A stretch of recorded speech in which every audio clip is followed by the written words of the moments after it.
to some of the other ones you've been involved in? You've been around some good ones. Yeah, I mean, I've been around ones that are incredibly important and great tradition and great intensity and a lot of hatred. So this one is every bit as good as OU, Texas, or Oklahoma State, for sure. A little compare and contrast on Dylan Thompson and Connor Shaw. Both terrific players, good at what they do, well coached.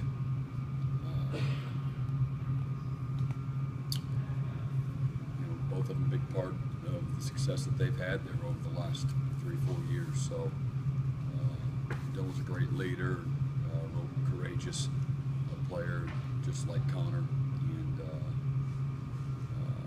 obviously Connor's a little bit better runner, but they'll definitely run both. And they're smart about when they do it. So there seems to be a consensus among some of your players, if not you too, as coaches. You guys played well defensively a year ago to win that game, and that's happened more than once here in the last year. How do you maintain those guys' outposts? Well, I mean, trust me, there's plenty that we could have done that would have helped us win that game. We weren't good enough a year ago on defense. Critical situations where we could get the ball back, we didn't.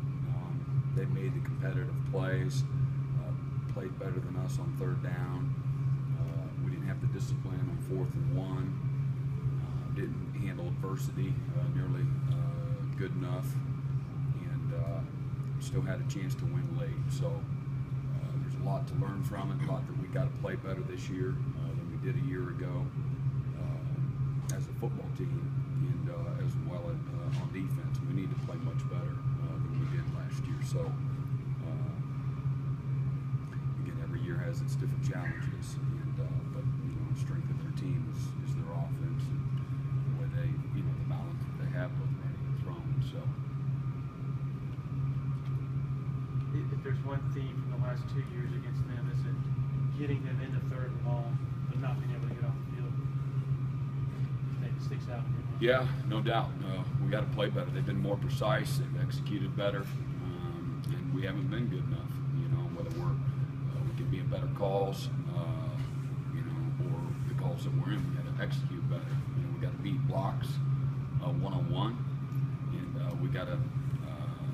We got to execute our coverage, and whether it's a cover 2 coverage and we're matching up, finding the correct guys, recognizing route combinations, or it's playing 3 deep or man-to-man. It doesn't matter. It still comes down to the execution, and we haven't been near good enough. Now that you have a couple of matchups with Spurrier under your belt, what are your thoughts on him as a game day? I just what you thought before. He's had great success throughout his career. He's got a great mind for the game, and puts his players in a good position to be successful. It's worked a heck of a lot more than not. His schemes and what have you, but he's done a great job with that program. A program that's not used to winning since he's been here. They've won a lot, so. He does a great job, obviously, in managing their offense. He's aggressive, but smart and precise with what they do. They showed 3 different guys at Wildcat last week, and they can put a 4th in there. Does that affect your planning in any way, seeing multiple guys back there? I think, from a scheme standpoint, they've got you outnumbered in the Wildcat. They can create a variety of formations and motions and have some different play actions off of it. Not particularly. You got to have a Wildcat plan, and how you can try to find an extra hat, and how to leverage the football and still be safe in the back end. So they're doing a good job, obviously, at the diversity of the Wildcat package. For his in-game adjustments, how does he compare to other guys who matched up with him? I mean, he's really good. He's not just running plays. He wants to know what you're in, and then he's going to have X, Y, Z, his answers for whatever it is. If you got here's the blitz beater, here's a man beater, here's a cover 2 beater, here's a cover 3 beater, and then he does does a good job of making sure that he calls a game that he wants to know what you're in, and then call the plays that or have the quarterback coached up to get him in the right place versus certain looks that are highly successful more often than not. So they do a great job that way managing the game. Are there any individual matchups that concern you in the group? I mean, they've got good, talented players. Again, they've had great success on offense, and I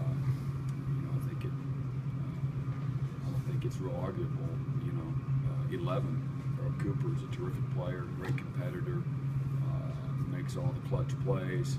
Whether he's a Wildcat guy, he's return game, or he's catching a deep post route or a quick slant route. They're going to find ways to feature him and put him in position to help them win the game. He's again a terrific player that's been ultra successful in a very short amount of time since he's been there, and I love how competitive he is. Plays with great humility, but very great toughness as well. Plays strong, and again, he's got great hands. So he's what you would call a featured guy. They've got many quality players. All set?